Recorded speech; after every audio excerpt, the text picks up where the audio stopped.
Bonjour Monsieur Bloco. Bonjour. Alors, quelle est votre profession?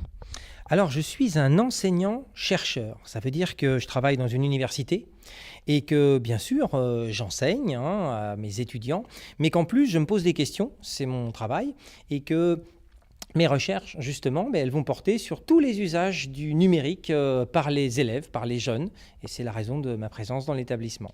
D'accord. Alors, est-ce que les adultes et les adolescents ont la même utilité avec les réseaux sociaux?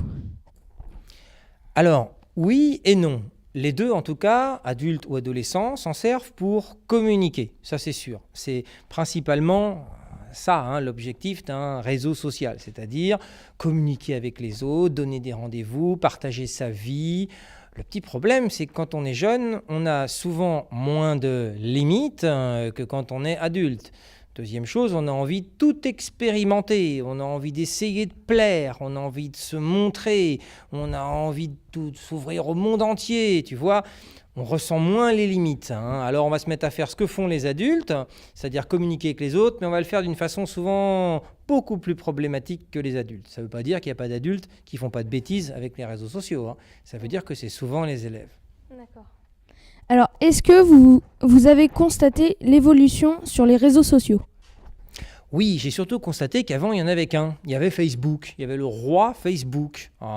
Et puis, il y avait quasiment que lui. Tu sais, en 2005, les élèves, quand j'ai commencé à travailler, moi, puisque c'est 2003, Facebook, ils utilisaient quasiment que Facebook. Et c'était la révolution. Avant, ils travaillaient avec les blogs, tu vois. Mais les blogs, il n'y avait pas de mot de passe. Donc, c'était compliqué de mettre n'importe quoi, sachant qu'on ne se sentait pas protégé. Ce qui a tout changé, c'est l'arrivée de Facebook avec un mot de passe. Ça a tout changé. Parce que derrière ce mot de passe, on s'est cru protégé. Donc on s'est mis à faire des choses qu'on n'aurait pas fait sur un blog et parfois à dépasser ces fameuses limites. Et puis aujourd'hui, il y en a plein. Tous les jours, il y a des nouveaux réseaux et des nouveaux outils avec des nouveaux problèmes. D'accord. Alors, est-ce que vous-même, vous utilisez les réseaux sociaux? Alors, étonnamment, très peu pour mon compte personnel, c'est-à-dire je les utilise professionnellement, mais je suis d'une nature très méfiante, de par mon travail, sur la trace numérique. Quand je travaille avec les élèves, je fais un vrai travail sur cette trace numérique. Et j'ai toujours conscience, quand j'utilise un outil numérique, qu'il va laisser des traces, cet outil. Alors, il y a des fois, je me dis que ce que je suis en train de faire, ça ne concerne que moi, ma vie privée.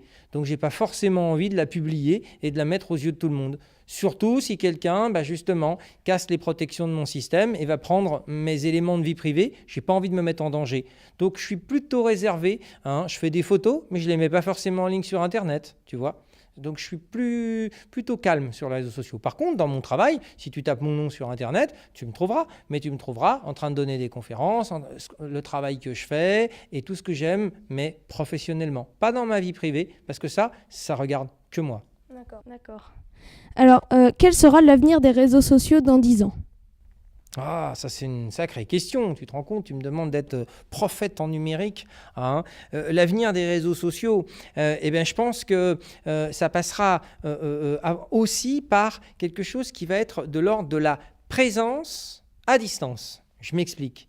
Tu as entendu parler peut-être des casques à réalité virtuelle, tu sais? Oui. Voilà, la réalité 3D. Alors, on va trouver la PlayStation VR bientôt qui va être en réalité virtuelle, etc. Tu vois, je pense que les réseaux sociaux, on mettra son casque dans son salon et puis je te verrai comme si tu étais en face de moi et on discutera sous Skype, mais ça sera un Skype, tu vois, en temps réel, comme ça, où on se verra l'un et l'autre en temps réel. Voilà, je pense que ça sera ça. On sera à distance, mais en même temps très proche, comme si on était en face l'un de l'autre en vrai. Et ça va être une sacrée révolution. D'accord. Merci pour ces questions et au revoir.